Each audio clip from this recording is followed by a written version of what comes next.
Hey guys, in this video I'm going to be showing you the first mods that I did in my G35 to begin drifting. And stick around to the end and I'll show you my worst and my best run from my first drift event.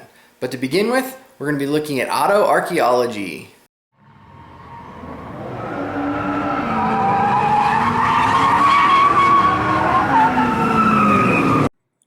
When you get a car that's new to you, it's always interesting to see what's been left by the previous owner.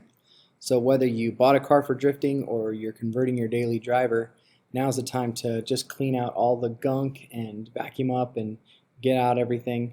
I think this guy left about a week's worth of snacks in here for me.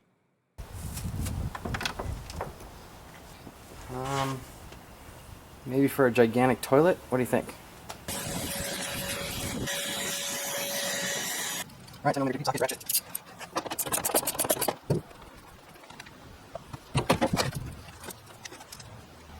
Hey, look at that. 2 cents to go into the build fund. Now's also the time for weight reduction. I don't know how much of a difference it'll make on a 3,500 pound car, but every little bit helps.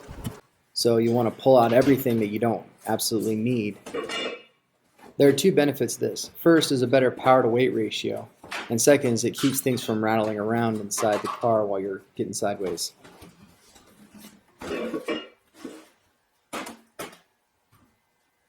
Wait, I said what you don't need. You also need to take care of general maintenance. So you need to fix anything that's broken, like I'm doing here with this rear wheel bearing. And you also need to change fluids, all those kinds of things, make sure your car's completely up to spec for, being abused at the track and passing tech and all of that. And speaking of tech, you're going to want to check with your local club or track to see what requirements they have before you show up and can't drift because you don't have something correct in your car. So I don't know what happened to the rest of the footage for this repair, so I'll just kind of walk you through it. But if you look up here on the back of the hub, there are 4 bolts, one here, and 2 up top that you have to pull off. To do that, you have to pull the axle out. So that involves taking the 6 bolts out of where it connects to the diff. So here you can see 4 of them here. Pull those out. Then you might need a little bit of persuasion on the axle or on the hub side of the axle to get it loose with the splines, and then pull that out of there, and then you have plenty of room to pull the bolts behind the hub. The other thing about this repair is that you have to have the bearing pressed out after you have the hub off. So you can take that to a local machine shop, which is what I tried to do, but the machine shop wanted to charge me $70 to do it, which I thought was kind of expensive for a 10-minute job. So I took that $70, went to Harbor Freight, bought myself a small press and pressed it out myself, and then pressed the new bearing in and reinstalled it, and that seems to have worked. And now if I need to in the future, I have a press. So then you just, once you have the bearing replaced, you just put everything back together the opposite of the way that you took it apart, and you're done.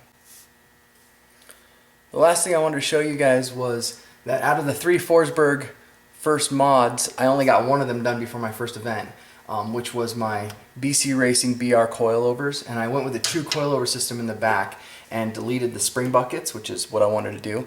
So right here I've got the Voodoo 13 spring bucket deletes, and it gives you adjustment on the toe in, toe out of the rear tire.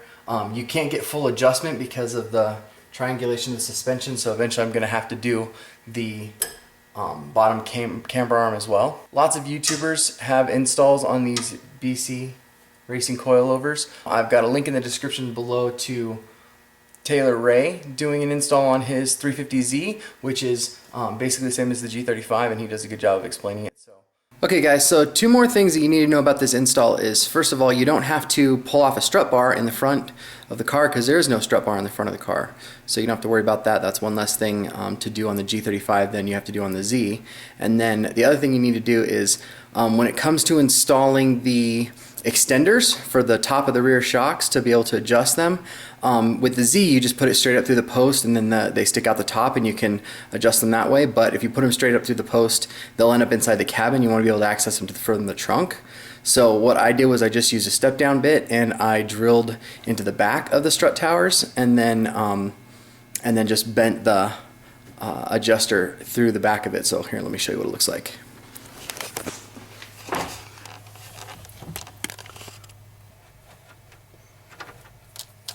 All right, so our God thought of the day. Installing BC coilovers gives me the opportunity to talk about the second of the core values of this channel, which is purpose.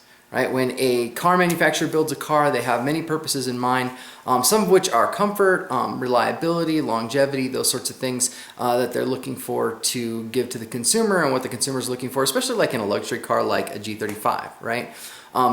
And they are concerned about performance, but it's not a frontline kind of a thing that they're concerned about. So by changing over to the BC coilovers, you are looking for performance specifically, and you're giving up some of those things. So you make a sacrifice on comfort and ride softness and kind of going over bumps and all those things as you're driving, and you trade that off for the sake of predictability, performance, the ability to tighten or loosen the rear end on your car as you're drifting, those kinds of things. The purpose changes.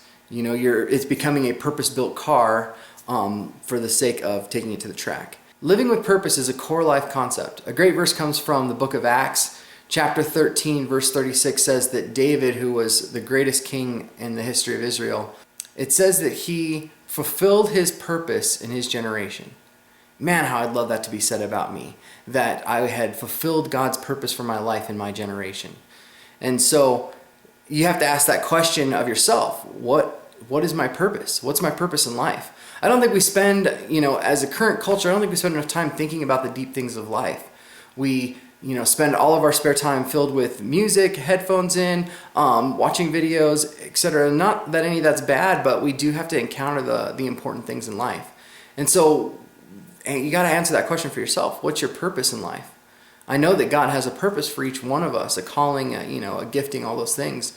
And so the first question is, what's your purpose? And then the second question is, are you living up to that purpose? Are you purpose built? Are you moving in the direction of accomplishing that purpose and having your life be shaped around accomplishing that purpose? Or are you kind of floating?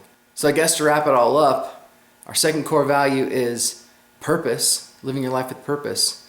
But then you have to do something about it, which is our third core value, which is action. Take action.